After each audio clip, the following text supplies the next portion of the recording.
честитки до сите апликанти кои што денес ги подпишавме договорите и до оние кои што во наредниве денови ќе ги подпишеме. Значи, со денешното подпишување на договорите ставаме крај на маќите околу наводнувањето и водоснабдувањето на вкупно 43 субјекти кои навистина тоа го заслужуваат бидејќи ги исполнуваат сите услови од програмата. На последниот повик за оваа мерка, односно инвестиција за модернизација на земјоделските стопанства, се побаруваат средства за системи за наводнување, како и инвестирање во бунари за наводнување и за сите 43 апликанти, како што кажа и министерот, обезбедени се финансиски средства од скоро 20 милиони денари.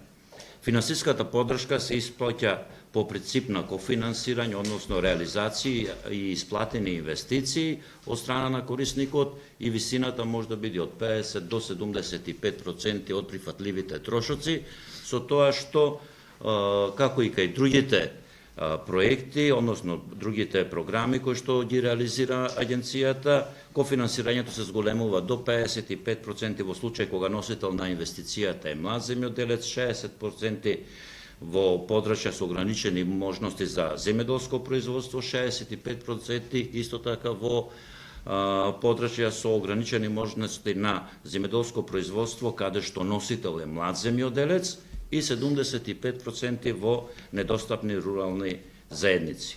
Одобрените и исплатени средства се неповратни, при што корисникот не смее да ја оттуѓи инвестицијата, односно средствата кои што ги добива за таа инвестиција во наредните 5 години од денот на исплатата на средствата.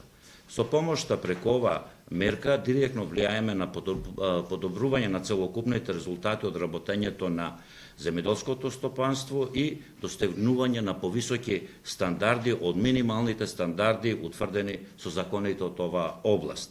Инвестициите согласно оваа мерка се наменети за зголемување на ефикасноста на производството преку намалени трошоци на производителите и исто така подобрување на квалитетот на нивните производи. Како што кажа веќе министерот, агенцијата заедно со министерството посветено работи на креирање на мерки и политики кои ќе го олеснат производството на земјоделските култури. Целта е преку мерките од националната програма, конкретно мерката за рурални инвестиции и ИПАР програмите, да создадеме поволни услови за развој на агросекторот, што пак од друга страна значи изголемено производство и изголемен извоз. Ви посакуваме успешно реализирање, квалитет и берекет на вашите производи. Благодарам.